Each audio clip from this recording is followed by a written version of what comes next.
So తిరుమలకు వెళ్ళాలి అంటే ఒకటి హెవీ క్రౌడ్ ఉంటుంది భగవంతుడి మీద భక్తితోటి. కాకపోతే రెండొక సమస్య ఏంది అంటే విఐపీల బాధ. సో ఎమ్మెల్యేలు, ఎంపీలు, పోలీస్ ఆఫీసర్లు, ఆ తర్వాత సిఫార్సు లెటర్లు, ఇండస్ట్రియలిస్టులు, సినిమా యాక్టర్లు ఒక్కళ్ళని కాదు, ఇంతమంది విఐపీలు వస్తూ ఉంటారు. అంటే విఐపీలు ఎవరు మరి? ప్రజలు మాత్రమే విఐపీలు కాదా? అంటే టికెట్లు పెట్టుకున్నోళ్ళు, పైసలు పెట్టుకొనుకున్నోళ్ళు విఐపీలు కాదు. సో వీళ్ళెవరు? సరే ఎమ్మెల్యేకి ఇచ్చిండ్రు, ఎమ్మెల్యేలు ఎంపీలు ఎట్లా తయారైపోయినరు? వీళ్ళు ప్రజాసేవకులు అని చెప్తూ ప్రజలతో ఓట్లు వేయించుకొని వీళ్ళంతా వచ్చిండ్రు. మరి వీళ్ళకి వచ్చిన థ్రెట్ ఏంది? అంత అర్జెంటుగా పరిగెత్తి పోవాల్సిన అవసరం ఏముంది? వీళ్ళెంబడే ఏమన్నా ప్రజలు పరిగెత్తి ఓహో మేము చూస్తాం, ఆహా మేము చూస్తాం అని పోతున్నారా? ఎవరు పట్టించుకుంటున్నారు ఈ కాలంలో? అంటే వీళ్ళు అంచరగణాన్ని వీళ్ళు తెచ్చుకుంటేనే అక్కడ పెద్ద క్రౌడ్ తప్పితే మామూలుగా వస్తేనైతే ఎవడు పట్టించుకునే పరిస్థితి ఉండదు. ఓకే, ప్రజానాయకుడు పెద్ద ప్రధానమంత్రో, ముఖ్యమంత్రో లేదా పెద్ద పెద్ద మంత్రులు వస్తున్నారు, అంత పెద్ద రష్ వచ్చింది అన్నప్పుడు సరే వాళ్ళ కోసం విఐపి దర్శనం ఇవ్వచ్చు. కానీ ప్రతి ఎమ్మెల్యేకి భారతదేశం నుంచి ఎవరు వచ్చినా కూడా ఇక్కడ విఐపి దర్శనాలు అయితే ఇస్తూ ఉన్నారు.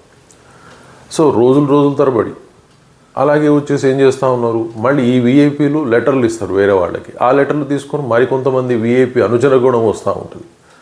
సో ఓవరాల్గా వేల కొద్ది విఐపి దర్శనాలు తయారవటంతో తోటి సాధారణ భక్తులకి చాలా ఇబ్బందులు వస్తూ ఉన్నాయి. ఎందుకంటే గంటల సమయం కూడా వృధా అయిపోతూ ఉంది.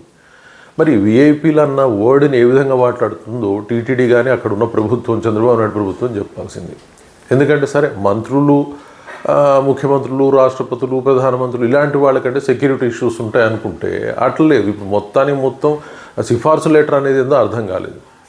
సో ఎమ్మెల్యేలకు ఎందుకు, ఎంపీలకు ఎందుకు, వాళ్ళు ఇచ్చే సిఫార్సు లెటర్లు కూడా వీళ్ళు విఐపీలను పెట్టేసి కుప్పలు వేల మందిని విఐపీల మీద దర్శనాలకు పంపిస్తుంటే ఇంకా సాధారణ భక్తులకి ఏముంటుంది అక్కడ? వాళ్ళు ఇబ్బంది పడక, కష్టాలు పడక ఏమవుతుంటుంది? అంటే దేవుని దగ్గర కూడా రాజకీయాలు చేస్తూ ఉంటారు. రాజకీయ నాయకులకి అడుగులు మడుగు ఒత్తుతూ వాళ్ళ భజన చేసుకుంటూ బతుకుతూ ఉన్నారు. అంటే ప్రభుత్వాలు ఎందుకు భయపడాల్సిన అవసరం వస్తుంది? భక్తుల నుంచి అయితే లేదు కదా, సాధారణ ప్రజల నుంచి అయితే లేదు కదా. మరి ఇంత స్థితికి టీటీడీ కావచ్చు లేదా ప్రభుత్వం కావచ్చు ఈ సిఫార్సులు ఇవ్వడం లెటర్స్ ముందు బంద్ చేయాలి. యాక్చువల్గా అవసరం లేదు. ప్రతి ఒక్కడికి ఇచ్చుకుంటూ పోతే దేశం నిండా ఎవడొచ్చినా అక్కడ మనకు తెలిసి కొంతమంది కనిపిస్తున్నారు, మనకు తెలియకుండా చాలామంది విఐపీలు అని చెప్పేసి వస్తూ ఉన్నారు.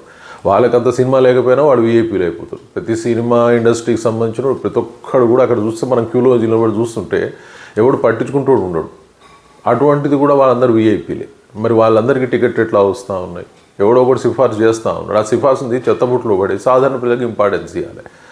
మాటలలో మాత్రం చెప్తా ఉన్నారు, చేతల్లో మాత్రం సున్నా. సాధారణ భక్తులని కష్టపెట్టడం, విఐపి భక్తులని ఆనందంగా ఉంచాలన్న ఒక బాధ్యతతోటి టీటీడీ వ్యవహరిస్తుందని అనుకోవాలి. చూద్దాం ఏం జరుగుతుంది భవిష్యత్తులో, భగవంతుడు ఎలా చూస్తాడో. Thank you very much.